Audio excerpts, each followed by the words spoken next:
Vous faites très bien de nous suivre sur Afro Info 243. Le ministre national des Sports et Loisirs, Serge Condé, a amorcé une campagne de mobilisation autour de la double confrontation République démocratique du Congo-Maroc prévue en mars prochain dans les cadres de la phase de barrage des éliminatoires du Mondial Qatar 2022. L'objectif est d'accompagner l'équipe nationale pour assurer une qualification à la prochaine Coupe du Monde. Nous sommes à plus ou moins 30 jours de la double confrontation contre le Maroc, comptant pour les barrages qualificatifs à la Coupe du Monde Qatar 2022. Et le ministre des Sports et Loisirs, Serge Condé, initie des consultations avec les membres du mouvement sportif. Question de les convier tous à une réflexion sur les possibilités de qualification de la RDC à la prochaine Coupe du Monde avec la bénédiction du chef de l'État, Félix-Antoine Tshisekedi, et du chef du gouvernement, Samalou Condé. La sensibilisation étant les dénominateurs communs d'avant cette double confrontation, la presse, elle, est appelée à jouer un rôle avant-gardiste, a fait savoir Serge Condé. Donc nous allons jouer ici, au Stade des Martyrs, le 25 mars 2022. Et après 3-4 jours, nous allons livrer le match retour au Maroc. Et c'est vous qui portez toute la communication de la population, toute la communication de notre nation.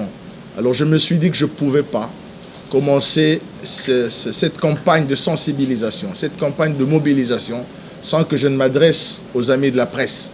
Parce que c'est vous qui avez la plume, c'est vous qui avez le micro, c'est vous qui avez le mot à dire à la population. Donc, les patrons des sports fait de ces consultations inclusives, puisque chaque composante, ainsi que l'ensemble de la population congolaise, est appelée à jouer son rôle, y compris la Fédération congolaise de football association, représentée ici par ses deux correspondants officiels, entre autres son président, Donatien Chimanga. Et si nous sommes unis, vous comme nous, comme toute la population, parce que la Coupe du Monde, ce n'est pas la Coupe de la FECOFA, ce n'est pas la Coupe du ministère, c'est la Coupe de toute la nation.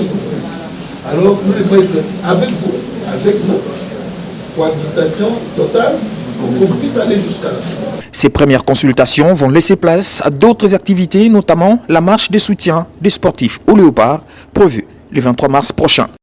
Le ministre Serge Condé, qui a donc réuni la presse sportive congolaise, qui se doit d'accompagner le Léopard de la RDC en mars prochain pour ces deux rendez-vous. Il y aura ce match aller le 25 mars au stade de Martyrs contre le Maroc. Il y aura aussi ces matchs retour prévus les 29 à Casablanca au stade Mohamed V. Ce sera donc la réception de la République démocratique du Congo par le Maroc. Il faut dire que le ministre national des Sports, Serge Condé, a également annoncé l'arrivée de l'international congolais Théo Bongonda qui sera à Kinshasa le 6 mars prochain pour régulariser toutes les démarches en vue de l'obtention de son passeport de service. D'ailleurs, nous avons consacré une production sur cette information. Vous voulez donc suivre l'intégralité?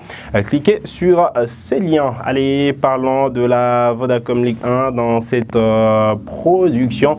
Il va dire que la formation de Kouya AC a eu raison de la jeunesse sportive de Kinshasa dans les cadres de la poursuite du championnat national de football de la première division en RDC. Le score de cette rencontre a été d'un but à zéro en faveur de cette formation de Kouya. Voici les résumés de la rencontre.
La Sekouya qui se relance sur les classements de la Vodacom Ligue 1, une autre équipe qui se doit donc de gagner, c'est le tout-puissant Mazembe en marge de la troisième journée de la phase de groupe de la Coupe de la Confédération. Le TP Mazembe reçoit ce dimanche la formation du Coton Sport de Garoua du Cameroun. Il faut dire qu'après la défaite 0 contre 2 devant la formation d'Al Masri, une victoire est impérative pour le Corbeau afin sûrement de prendre de l'avance sur son adversaire. Il faut dire qu'au classement de cette poule, la formation d'Al Masri est en tête avec 4 points plus 2 comme goal des différences. Mazembe est à la deuxième position avec 3 points moins 1 comme goal des différences.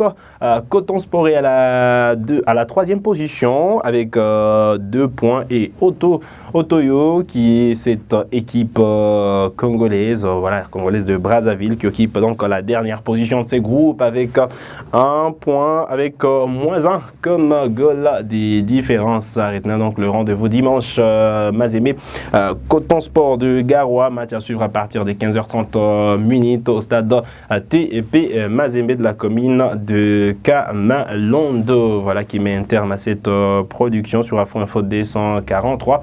Vous êtes nouveau à la chaîne, cliquez sur s'abonner, activez la cloche des notifications pour ne manquer aucune de nos prochaines publications. Likez cette vidéo si elle vous a plu et merci de nous avoir suivis.